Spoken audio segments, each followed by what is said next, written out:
ব্যাপার অভিজিৎ, খুব অস্থির দেখাচ্ছে, কি হয়েছে? আরে ভাই, ওই একটা ভিডিও কল আসবে, তার জন্যই ওয়েট করছি। Video call? এর আগে তোমাকে কখনো ভিডিও কলে কথা বলতে দেখিনি। কোনো বিশেষ ব্যাপার কি?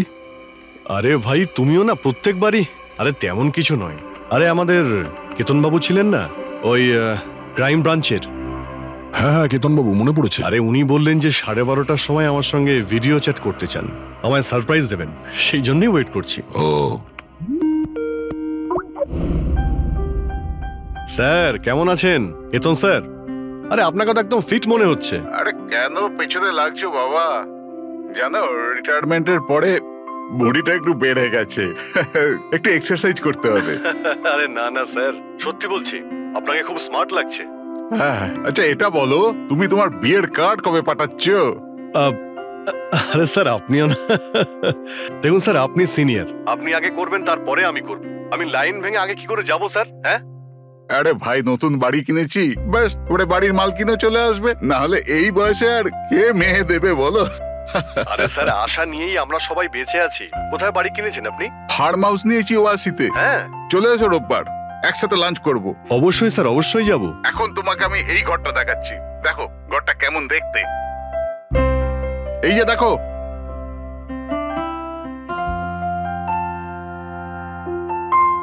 এবার আমি তোমাকে দেখাবো আমার স্টাডি রুম।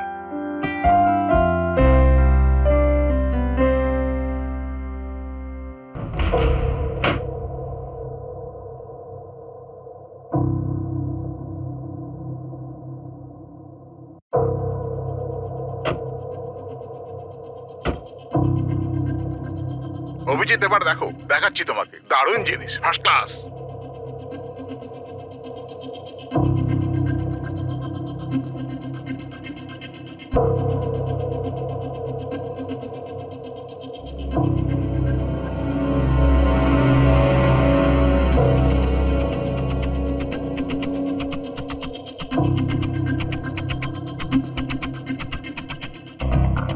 দেখলে অভিজিৎ, এটা হলো আমার স্টাডি রুম। স্যার খুব ভালো হয়েছে, খুব ভালো। স্যার রুমটা একটু খালি খালি লাগছে, যখন ফার্নিচার এসে যাবে রুমটা কিন্তু দারুণ লাগবে স্যার। স্যার কি হলো?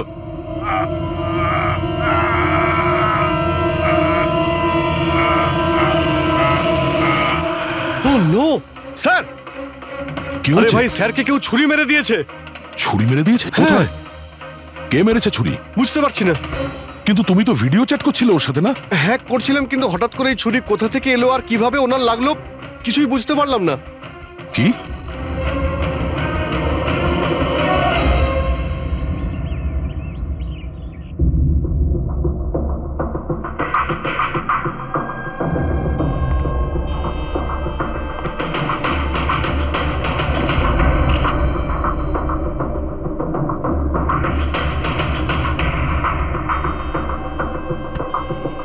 তুমি ঠিক আছো? হ্যাঁ ভাই, বুঝতে পারছি না এসব কি করে হয়ে গেল। স্যার কেতন স্যার তো 100 জনেরও বেশি আসামিকে জেলে পৌঁছেছেন। হতে পারে ওদের মধ্যেই কোনো একজন আসামি এই সব করেছে। হ্যাঁ, কিন্তু কিভাবে, কখন? কেতন স্যার আমার সঙ্গে কথা বলছিলেন, এইখানে বসেছিলেন, ওনার পিছনে কেউ ছিল না। তাহলে হঠাৎই ছুরিটা কে মারলো আর কিভাবে মারলো? তুমি একদম শিওর যে ঘরের মধ্যে আগে থেকে কেউ ঢুকে বসেছিল না? আরে না ভাই, কেতন স্যার ভিডিও চ্যাটে উনি পুরো রুমটা দেখাচ্ছিলেন, আমরা কথা বলছিলাম, আর রুমটা দেখো, এখানে কোনো জায়গাই নেই, সবকিছু তো খোলা, কেউ কোথায় কিভাবে লুকোতে পারে? তুমি বলেছো যে তোমার সামনেই কেতনবাবু দরজা খুলে ভেতরে এসেছেন। হ্যাঁ, উনি এই দরজাটা খুললেন, ভিতরে ঢুকলেন, আর উনি দরজাটা বন্ধও করেছিলেন। তাহলে তো পরিষ্কার ব্যাপার, খুনি এই ঘরের মধ্যে আগে থেকেই ছিল, পরে আসেনি। আর সেটাই তো ভাই আমি দেখতে পেলাম না কেন? আরে আমার কথা ছাড়ো, ইনি কেন দেখতে পেলেন না? স্যার, এই রুমটাতে আসার আর কোনো রাস্তা নেই, এই দরজাটা ছাড়া। জানলা টানলা কিছুই নেই। পুরবি, এই রুমটা আবার ভালো করে চেক করো। কোনো না কোনো গুপ্তগত হতেই হবে এই রুমের। স্যার স্যার আমি 3 বার চেক করেছি, প্রত্যেকটা জায়গা, প্রত্যেকটা কোণা, সবকিছুই। সত্যি এই রুমে আসার আর কোনো রাস্তা নেই। কোনো না কোনো গুপ্ত রাস্তা তো হবেই এই রুমের। কিছু গন্ডগোল আছে এখানে, না হলে এটা সম্ভব নয় যে অভিজিৎ ওই খুনিকে দেখতে পায়নি। এই কেতনবাবু এখানে একাই থাকতেন না? হ্যাঁ, একাই থাকতেন। এখানে কেয়ারটেকার থাকতো। তাহলে এটা জানতে হবে যে কে কে ওনার সঙ্গে দেখা করতে আসতো, আর কে কে জানতো কেতনবাবুর এই নতুন বাড়ির ব্যাপারে। ইয়া, পঙ্কজ স্যার। এই কেয়ারটেকারকে ডেকেছো তুমি? হ্যাঁ স্যার, কথা হয়েছে, আসছে। ফ্রেডি, প্রত্যেকটা ফিঙ্গারপ্রিন্ট নেবে, একটাও যেন বাদ না যায়। হ্যাঁ স্যার, প্রতিটা কোণের ফিঙ্গারপ্রিন্টস তুলে আনবো স্যার। স্যার, আমি তো দুদিনের ছুটিতে গেছিলাম। আমি কি করে জানবো যে এরকম এত বড় একটা ঘটনা ঘটে যাবে? তুমি ছাড়া এখানে আর কে কে আসতো? কেতন স্যার আর কার্পেন্টার। কতজন কার্পেন্টার ছিল? 3টে। আর কতদিন ধরে কাজ করছিল? প্রায় 1 মাস ধরে। 1 মাস ধরে? তার মানে ঘরের কোনা কোনা ওরা জানতো। এই কার্পেন্টার কেতনবাবু কোথা থেকে এনেছিলেন? ওনার পরিচিত ছিল নাকি কেউ পাঠিয়েছিল? না স্যার, ওরা কেতন স্যারের জানাশোনা লোক ছিল, কারণ ওরা কেতন স্যারের আগের বাড়িতেও কার্পেন্টারের কাজ করেছে। তুমি শিওর যে আর কেউ আসেনি? না স্যার। হ্যাঁ, মনে পড়েছে স্যার, 2জন অচেনা লোক এসেছিল। একজন কোনো এক ইন্টারনেট কোম্পানি থেকে এসেছিল, আর দ্বিতীয়জন ওয়াটার পাইপলাইন চেক করতে এসেছিল। ওরা পুরো বাড়ি ঘুরে দেখেছিল। স্যার এর জন্য আমাকে বকেছিলেন। কেন বকেছিলেন? কেননা আমি ওদের ভেতরে আসতে দিয়েছিলাম। স্যারের ওই 2জনের প্রথম থেকে আসার কোনো খবর ছিল না। আর স্যার ইন্টারনেট কানেকশনের জন্য কাউকে কিছুই বলেনি। আর এটা কবেকার ঘটনা? এটাই 2-3 সপ্তাহ আগের কথা। ও, মনে হচ্ছে এই দুজনেই কোনো গন্ডগোল করেছে। আচ্ছা, 5 বছর আগে তোমরা যখন এই কেসটা সলভ করেছিলে, তখন কেতনবাবু ছাড়া এই টিমে আর কে কে ছিল? আমি, পুরবী, কেতন স্যার আর মহেন।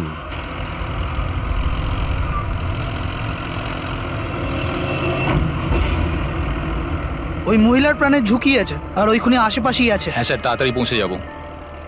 আর 15 মিনিট লাগবে ওই ওয়ার হাউস। আমরা এসেই গেছি।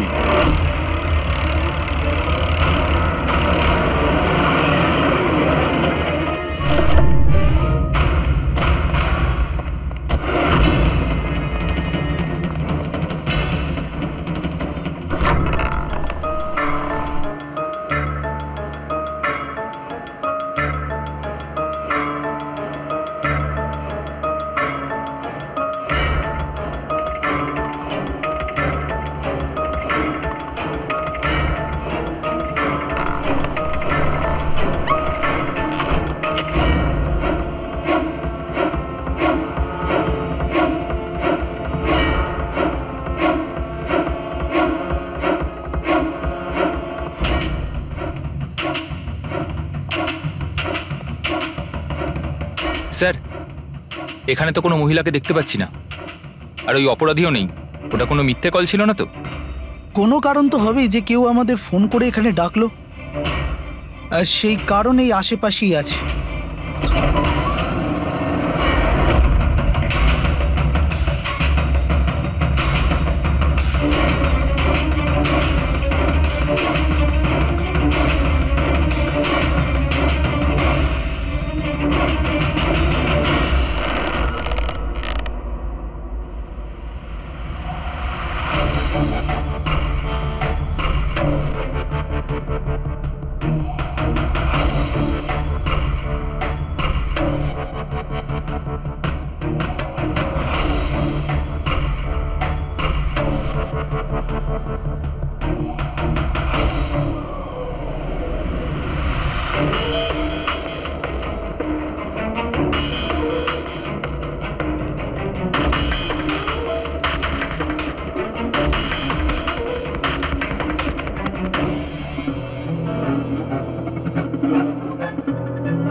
বিনোদ, হ্যাঁ স্যারকে কেউ ছুরি মেরেছে। Sir, sir, oh no, oh no, he is dead. তুমি দরজাটা দেখো, দরজা দেখো তাড়াতাড়ি। আরে দরজা তো ভেতর থেকে বন্ধ, তার মানে খুনি ঘরের ভেতরেই কোথাও আছে। ওদিকে দেখো, তুমি ভেতরটা দেখো, তাড়াতাড়ি যাও। দেখছি।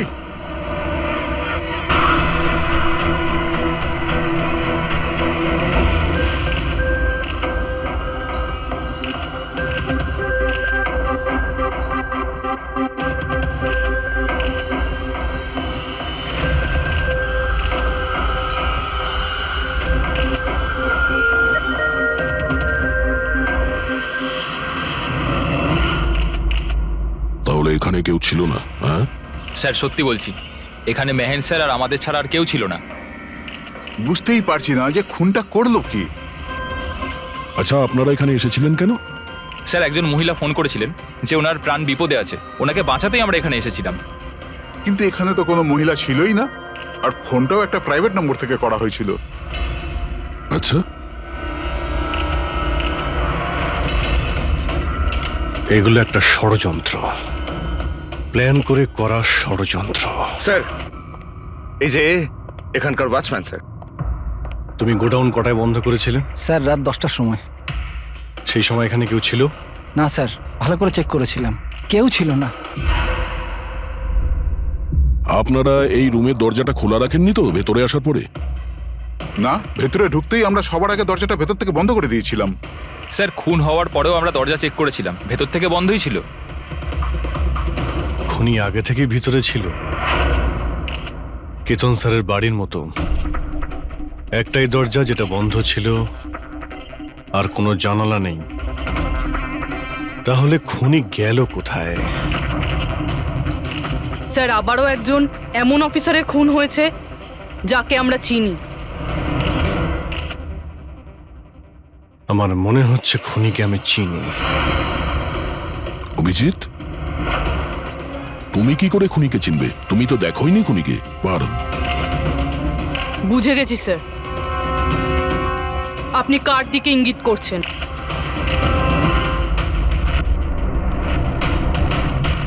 তুমি জানো এসব কি?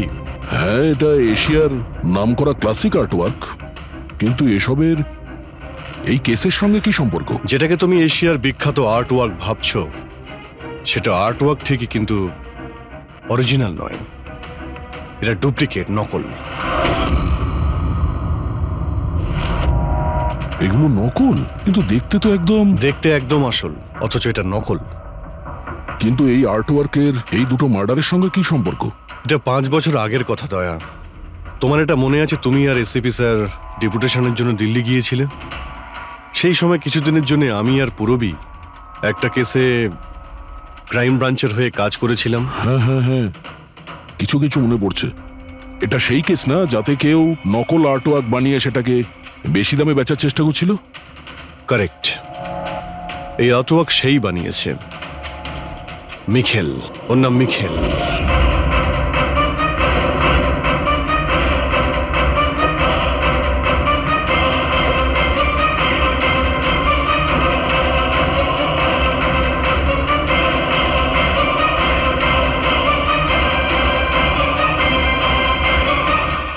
এমনটা নয় যে ওর প্রতিভা বাকি শিল্পীদের থেকে অনেক কম ছিল, তবে সত্যি কথা বলতে ও ওদের থেকে অনেক বেশি ট্যালেন্টেড ছিল। আর সেই জন্যই হয়তো ও একদিন ভেবেছিল যে অরিজিনাল পেন্টিং তো সবাই বানাতে পারে, কিন্তু অরিজিনালের মতো সেম কপি বানানো সবার পক্ষে সম্ভব নয়। আর এই কাজে এত টাকা ছিল যে ওর আসল পেন্টিং বানানোর কোনোদিনও প্রয়োজনই হয়নি। ও কোটি কোটি টাকা ইনকাম করেছিল মহান আর্টিস্টের অরিজিনাল পেন্টিংয়ের নকল পেন্টিং বানিয়ে। আর ওর কাজ এতটাই ভালো ছিল যে কেউ বলতে পারতো না যে পেন্টিংটা আসল না নকল। অনেকবার তো 30-40 বছরের আগের ক্যানভাসের পেন্টিং করেছে ও, অথচ সেটা কারো পক্ষে ধরাই সম্ভব ছিল না। কিন্তু একদিন পরিস্থিতি এমন হলো, অনেক আর্ট প্রেমী যখন কোটি কোটি টাকা লস করলো, তখন ক্রাইম ব্রাঞ্চ মিখেলকে ধরার দায়িত্ব আমাদের 4 জন অফিসারকে দেয়। কেতন স্যার, মহেন, পুরবী আর আমি। মিখেলকে ধরা এত সহজ ছিল না, কিন্তু কথায় আছে না, পিঁপড়েকে ধরতে হলে মিষ্টির ব্যবহার করতে হয়। আর এই পিঁপড়ের মিষ্টি ছিল ওর পুরনো ক্যানভাস আর সেই কেমিক্যাল যেগুলো ও ব্যবহার করত 200 থেকে 250 বছরের পুরনো পেন্টিং তৈরি করতে। আমরা সমস্ত আর্ট গ্যালারি আর দোকানে নজর রাখতে শুরু করে দিই যেখানে এইসব জিনিস পাওয়া যেত। যারা এই সমস্ত জিনিস কিনতে আসতো তাদের পুরো ঠিকুজি কুষ্টি পার করতাম আমরা।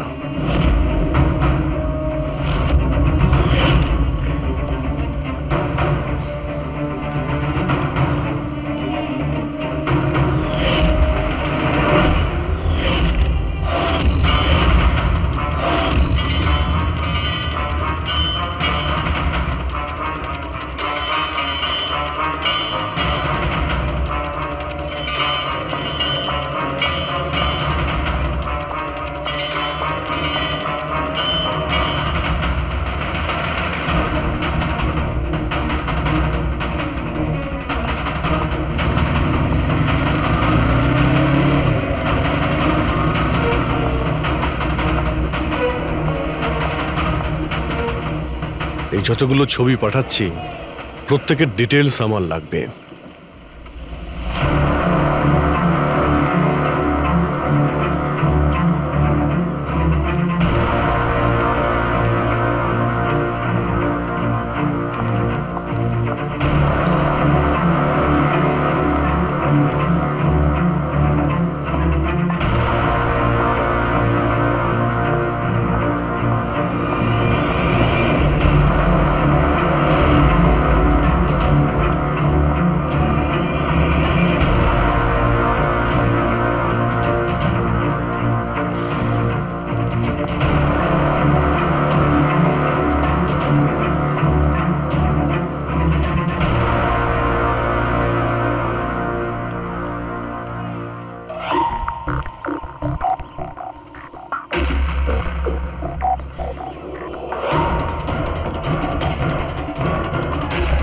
আর তারপরে 1 সপ্তাহ পরে আমরা এমন একটা মেয়েকে দেখলাম যে জিনিসপত্র তো কিন্তু তার কোনো আর্ট ব্যাকগ্রাউন্ড ছিলই না। নিশ্চয়ই কোনো গন্ডগোল আছে স্যার। এই মেয়েটা ব্যাংকে কাজ করে, এর এই জিনিসগুলো কেন প্রয়োজন পড়ে, তাও আবার প্রত্যেক দ্বিতীয় দিন? হ্যাঁ স্যার, এই মেয়েটার প্রবলেম তো আছে মনে হচ্ছে।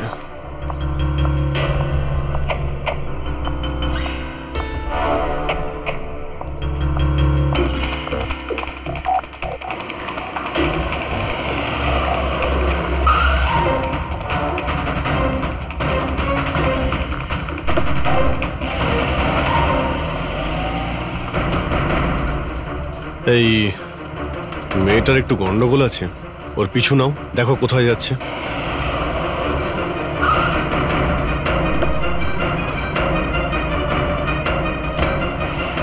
স্যার আমি ওকে 3 দিন ধরে ফলো করেছি, কিন্তু কিছু জানতে পারিনি। কারণ ও এই সমস্ত জিনিস নিয়ে ওর বাড়ি চলে যেত, কিন্তু 4র্থ দিন ও অন্য কোথাও গেল।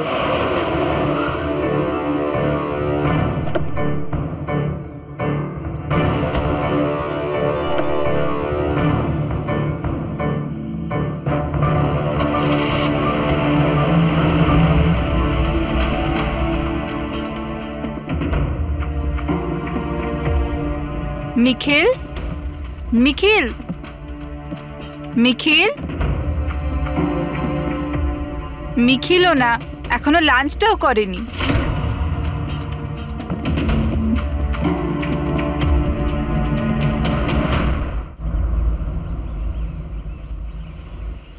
এখনো লাঞ্চও করনি?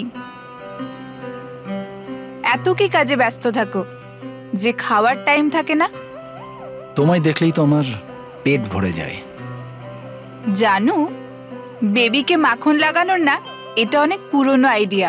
মাখন নয়, সত্যি বলছি, তোমার মতো ভালোবাসতে পারে এমন জীবনসাথী কোথায় পাবো আমি, যে আমার জন্য নিজেকেও বিপদে ফেলতে পারে। আমি তো তোমার জন্য নিজের জীবনটাও দিতে। খবরদার, এরকম কথা যদি আরেকবার তুমি বলেছ, যদি তোমার কিছু হয়ে যায় না, আমি এই দুনিয়াটাকে আগুন লাগিয়ে দেবো। এত ভালোবাসো আমায়? নিজের থেকেও বেশি। যদি আমি কিছু চাই, তুমি আমায় দেবে? আমি জানি তুমি আমার থেকে কি চাইবে, যে আমি কেন সবকিছু ছেড়ে দিচ্ছি না? জানোই যখন, তাহলে তুমি কেন ছেড়ে দাও না?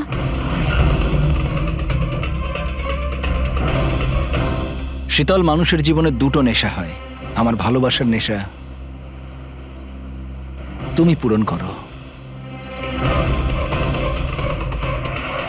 আর আমার দ্বিতীয় নেশা শিল্পীর, যেটা আমার কাজটাকে পূর্ণ করে। এই দুটোর মধ্যে একটাও যদি আমার থেকে দূরে যায় না, তাহলে আমি অসম্পূর্ণ থেকে যাব। আর আমি চাই যে ইতিহাস আমায় সব থেকে ভালো স্বামী আর সব থেকে ভালো আর্ট চোর হিসেবে মনে ব্যাস রাখে। মিখেল, অনেক ইতিহাস লিখেছ, বাকি জীবনটা জেলেই কাটিও।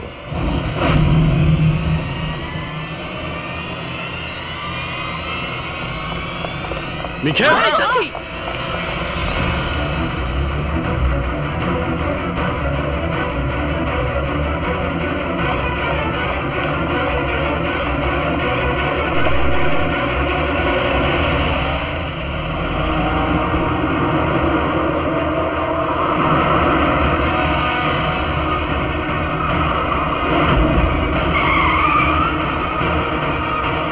প্লিজ আমার কথা শোনো, জেদ করো না, নিজেকে আইনের হাতে তুলে দাও প্লিজ।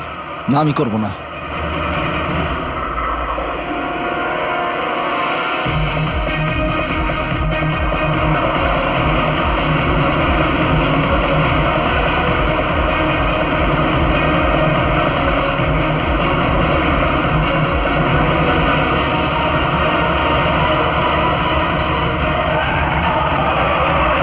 নিখিল!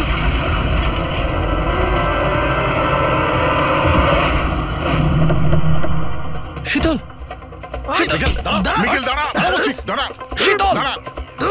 শীতল, চোখ খোলো, শীতল।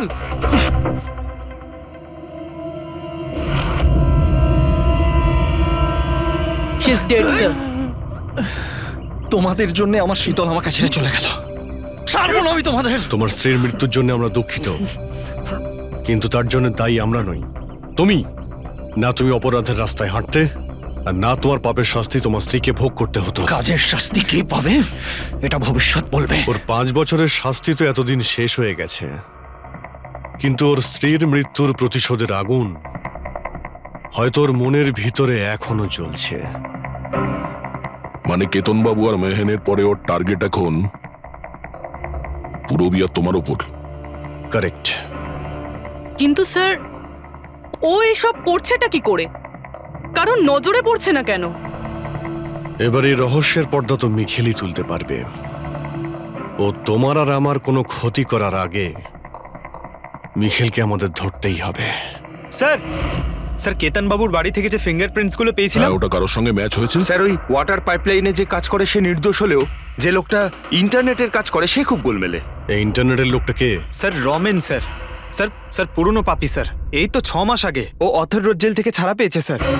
Arthur road jail? ওই মিখেলকে তো ওই জেলেই রাখা হয়েছিল। তার মানে ওই জেলেই এই অপরাধের প্ল্যানিংটা করা হয়েছিল, মিখেল আর ওই রমন জোব মিলে নিয়ে। তুই নিশ্চয়ই আবার জেলে যেতে চাইবি না? না স্যার, আমি দ্বিতীয়বার জেলে পাঠাবেন না স্যার। যদি আজ আমি মিখেলকে না পাই তাহলে তোকে এখানেই পুঁতে দেবো। না স্যার, মিখেল আমার সাথে এখানেই দেখা করতো, এখানেই দেখা করতো, আমি সেখানেই নিয়ে যাচ্ছি আপনাদের। আমার মিখেলকে চাই, ব্যাস। হ্যাঁ স্যার, ওখানেই নিয়ে যাচ্ছি আপনাদের।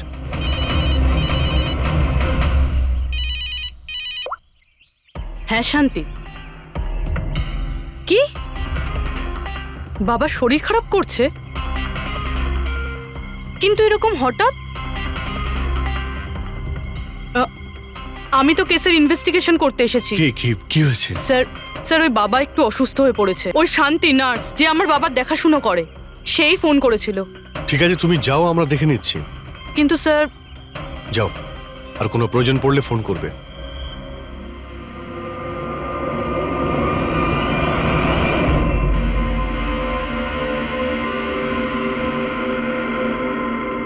কি হলো স্যার? ফ্রেডি, আমি এটা ভাবছি যে আমাদের এই সিআইডির কেরিয়ারে আমরা অনেকেই ক্লোজ রুম মার্ডার সমাধান করেছি, কিন্তু তাদের মধ্যে একটা কেসও এরকম ছিল না। হ্যাঁ স্যার, এর আগেও এরকম ঘর বন্ধ থাকার কেস এসেছিল। কোথাও না কোথাও তো গোপন রাস্তা খুঁজে পাওয়াই যেত খুনির আসার এবং যাওয়ার জন্য। হ্যাঁ, হয়তো রুমের মধ্যে কোনো গুপ্ত পথ থাকে, না হলে রুমের মধ্যে কোনো রাস্তা বানানো হয় খুন করার জন্য। কিন্তু এখানে না তো কোনো গুপ্ত রাস্তা আছে, না রুমের মধ্যে কোনো গন্ডগোল করা হয়েছে, না। আর এই খুনি এমন যাকে দেখাই যাচ্ছে না। স্যার, আমার তো ভেবেই কিরকম মাথাটা ঘোরা শুরু হয়ে গেছে। খুনিকে দেখা যাচ্ছে না কেন? অনেক বছর আগে আমি একটা সিনেমা দেখেছিলাম যেখানে হিরো একটা গ্যাজেট লাগিয়ে অদৃশ্য হয়ে যেত, কিন্তু ওটা তো সিনেমা ছিল না স্যার। হ্যাঁ, ওটা তো সিনেমা ছিল, কিন্তু এটা তো বাস্তব জীবন। স্যার, কি ভাবছেন আপনি? এটাই ভাবছি, এর মধ্যে কোন জিনিসটা আমি বুঝতে পারছি না।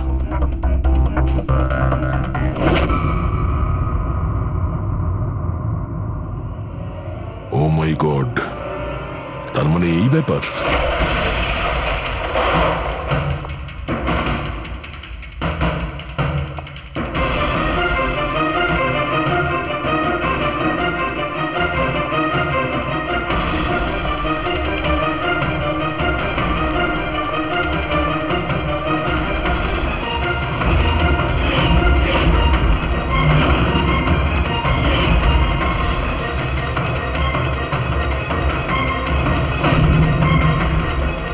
অনেকদিন ধরেই আমাদের চারজনকে ফলো করছিল, আর তুই ওকে হেল্প করছিলি এই সমস্ত কাজে? হ্যাঁ স্যার।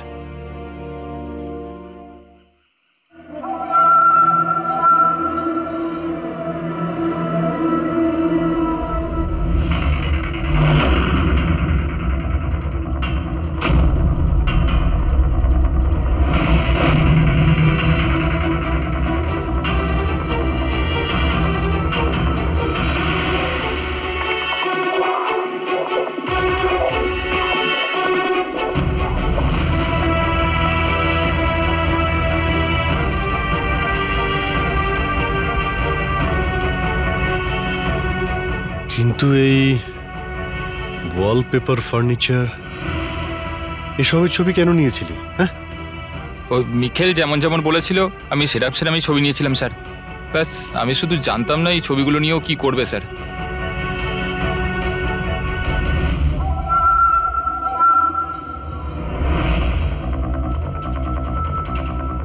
তাহলে কি এই ছবির মধ্যেই লুকিয়ে রয়েছে খুনের রহস্য?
হ্যালো, কেমন আছো অভিজিৎ বাবু?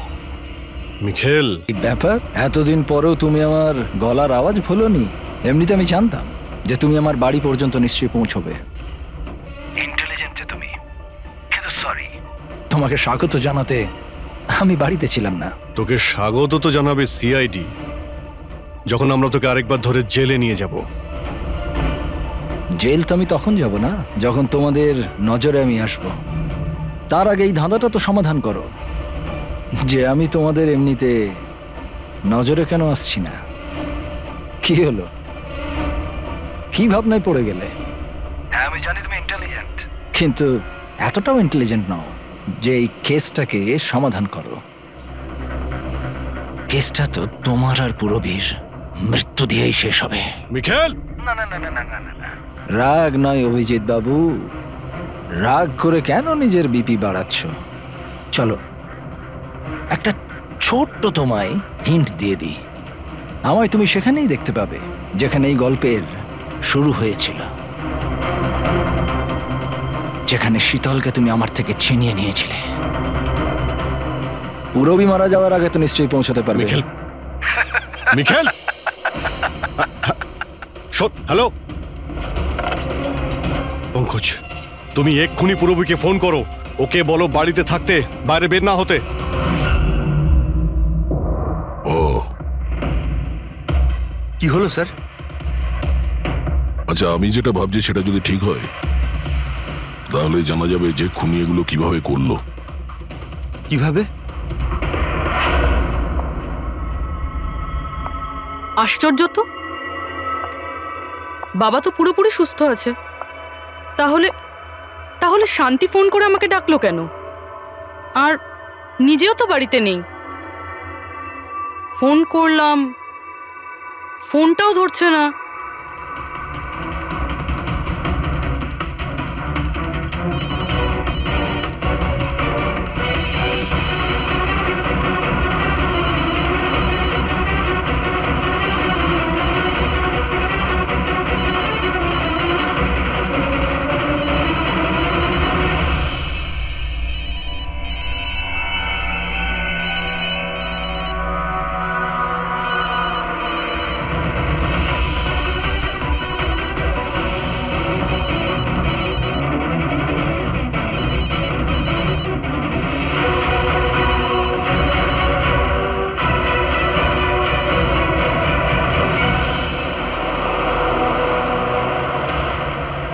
স্যার এই পুরবি তো ফোনই তুলছে না। কি ফোন তুলছে না? কোনো প্রবলেম নেই তো? স্যার মিখেল ওর কাছে পৌঁছে যায়নি তো? হতে পারে। ওই যে ফোনটা এসেছিল ওর বাড়ি থেকে ওর বাবার শরীর খারাপের ব্যাপারে, হতে পারে ফোনটা মিখেলই করেছিল। স্যার পুরবির কিছু হবে না তো? আশা করছি আমরা সময় মতো পৌঁছে যাব। যদি পুরবীর কিছু হয় তাহলে না,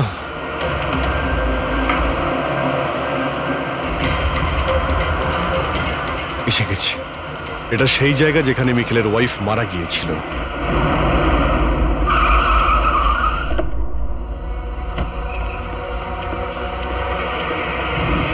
পুরবী!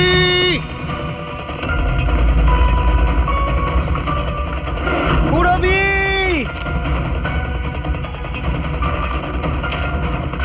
পুরবী! পুরবি! ওই দিকটা দেখো। পুরবি! পুরবি!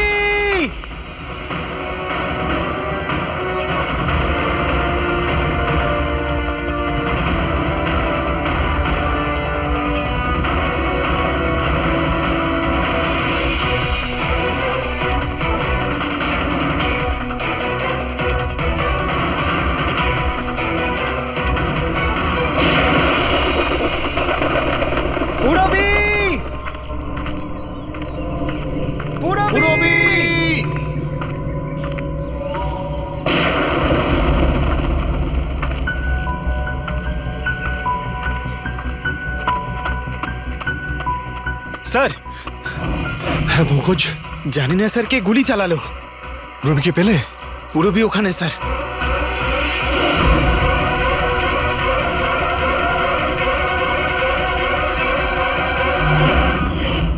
ও নো! পঙ্কজ, অ্যালার্ট থাকবে। আমাকে কভার করো, আমি যাচ্ছি পুরবীর কাছে।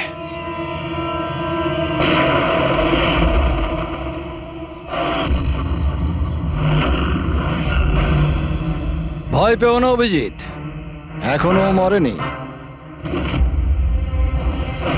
কিন্তু যদি ওর কাছে যাওয়ার চেষ্টা করো তাহলে আমার আঙুল ট্রিগারের ওপর আছে, আর গুলিটা তো তোমার থেকে তাড়াতাড়ি পৌঁছবে। মিখেল, গুলি চালিও না। দেখো, তুমি প্রতিশোধ নিতে চাও তো? দেখো আমি এসে গেছি, তুমি পুরবীকে যেতে দাও। খবরদার, কোনো চালাকি নয় অভিজিৎ, কারণ তুমি আমাকে দেখতে পাবে না, কিন্তু আমি তোমায় ভালো করে দেখতে পাবো।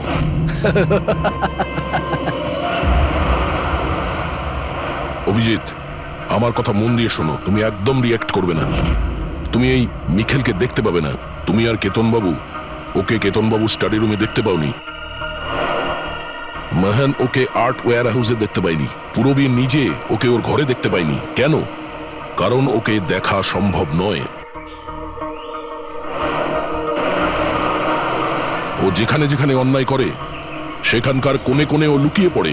ওই রুমে, ওই ডেকোরেশনে ও এমন ভাবে লুকিয়ে পড়ে কেউ বলতেই পারবে না যে ও আর্ট পিস না, একজন মানুষ। কেতনবাবুর রুমে ও ও ওয়ালপেপার হয়ে গেছিল, ওয়ালপেপার।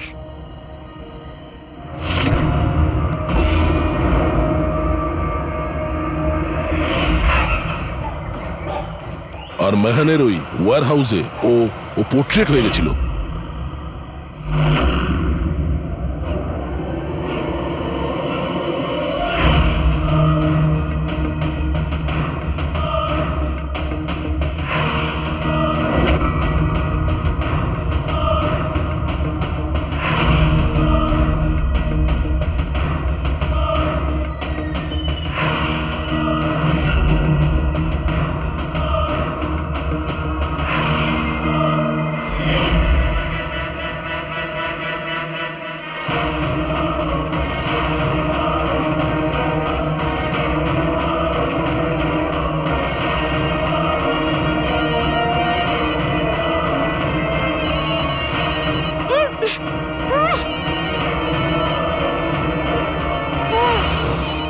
এটা আমি তখনই বুঝতে পারলাম যখন ওয়্যার হাউসের ক্রাইম সিনের ফটোগুলো আমি দেখলাম। তখনই আমার নজর ওই পোর্ট্রেটের আঙুলের উপর গেছিল।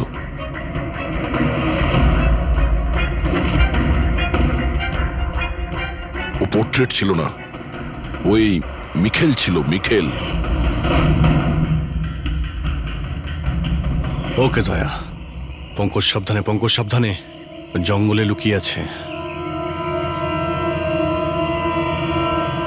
পঙ্কজ, তুমি এখানেই থাকো, পূরবীর দিকে নজর রাখবে। মিখেল, আমরা কিছুই করব না, আমরা এখান থেকে চলে যাচ্ছি।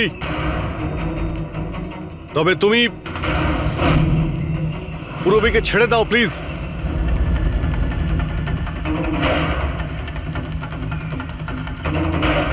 দেখো, এসব করে আর কোনো লাভ নেই। আমি এখানে এসে গেছি, তুমি তুমি বলো কোথায় যেতে হবে, আমি চলে যাচ্ছি।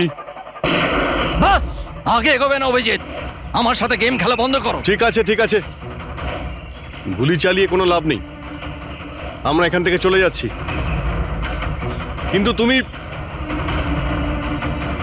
তুমি কি চাও মিখেল? যা কিছু হয়েছিল সেটা তো হয়ে গেছে, কিন্তু এসব করে তুমি কি পাবে? হ্যাঁ,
আমার শীতলকে তুই আমার থেকে নিয়েছিলি, আমি তোকে ছাড়বো না। আমার শীতলকে দূরে করেছিলি।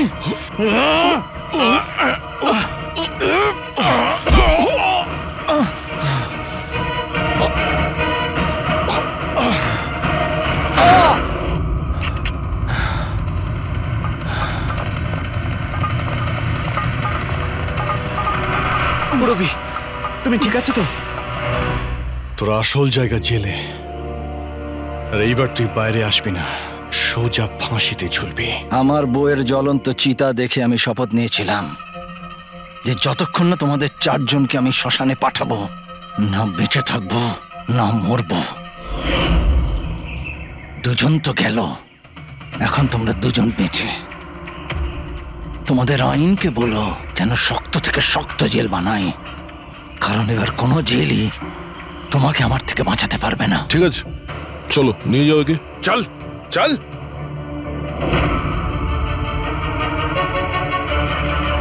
আসবো, ফেরত আসবো।